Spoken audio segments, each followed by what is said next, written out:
The rain never stopped.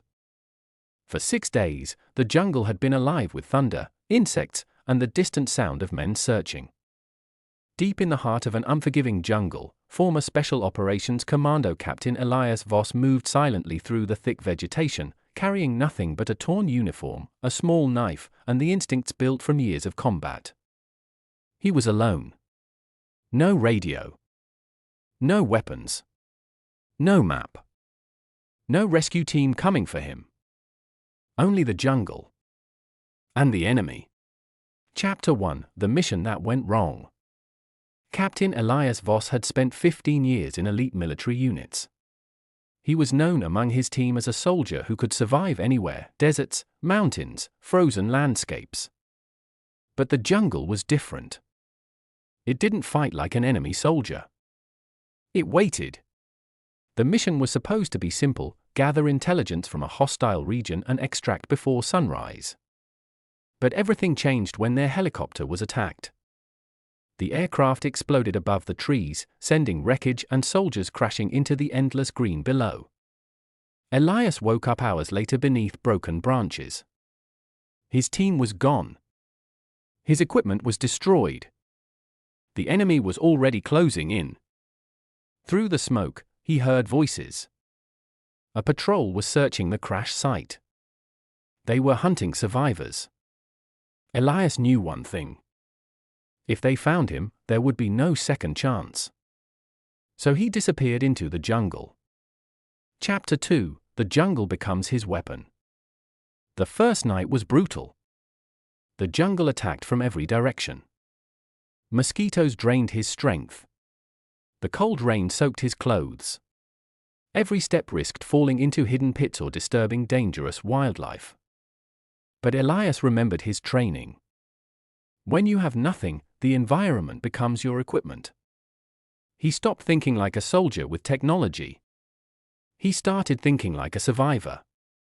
He made a small shelter from large leaves and branches, creating a hidden sleeping area above the wet ground. He used vines as rope. Sharp pieces of bamboo became tools.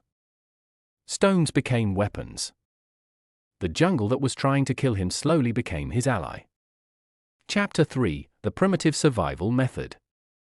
By the third day, Elias had learned to move like the people who had lived in the jungle for centuries. He collected rainwater using leaves. He created a small fishing trap near a stream.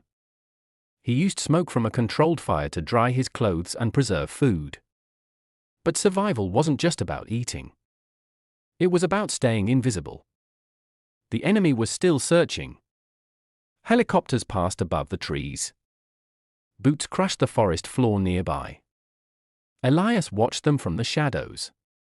He had no rifle. No armor. No backup. But he had patience. And patience was something his enemies didn't have. Chapter 4: The Hunter Becomes the Hunted. The enemy commander leading the search was a man named Victor Rain. He had tracked soldiers across battlefields and believed every survivor eventually made a mistake. Everyone leaves a trail, Rain told his men. But Elias was not leaving a normal trail. He moved through streams to hide his footprints. He covered his scent with crushed jungle plants. He used natural sounds to mask his movement. The soldiers were searching for a commando. But Elias had become something else. A ghost. Chapter 5: The Test of Iron Will. On the 5th day, exhaustion nearly defeated him. His wounds became infected. His body weakened. For the first time, Elias questioned whether he would survive. He sat beneath an ancient tree, staring at his empty hands. Years of training had prepared him for combat. But nobody prepared him for fighting against nature itself. Then he remembered something his old commander told him. A soldier doesn't survive because he is stronger. He survives because he refuses to surrender. Elias stood up. The jungle had taken everything from him. But it had not taken his will. Chapter 6: The Guerrilla Escape. Elias discovered an abandoned jungle path used by enemy patrols. Instead of avoiding it, he used it. He created simple distractions using branches and hidden traps. He redirected patrols away from his path. He built decoys from jungle materials. He didn't fight the enemy head-on. He used the oldest survival strategy: adapt. The soldiers became confused. They started chasing shadows. They began believing rumors that a whole team was hiding in the jungle. But there was only one man. One exhausted commando. One survivor. Chapter 7: The Final Pursuit. On the seventh night, Elias reached a mountain ridge overlooking a river valley. Freedom was close. But Victor Rain was closer. The enemy commander finally found him. The two men stood facing each other in the darkness. One had modern equipment and trained soldiers.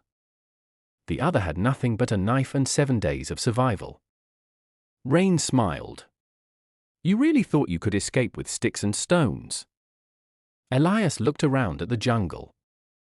"No," he replied. "I escaped because I learned the jungle was never your advantage." The chase began. Through the trees. Across the river. Over dangerous terrain. Elias used everything he had learned. The jungle was no longer his prison. It was his battlefield. Chapter 8: The Last Step Home. At sunrise, a rescue aircraft finally spotted Elias. But he was not the same soldier who entered the jungle. He was thinner.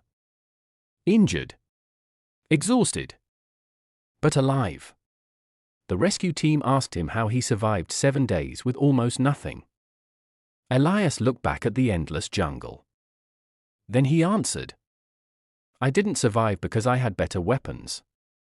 I survived because I remember the oldest weapon a human has." "What weapon?" He smiled. "Iron will." Years later, the story of Captain Elias Voss became legendary among soldiers. Not because he defeated an army. Not because he had advanced equipment. But because when everything was taken away, he still found a way to keep going.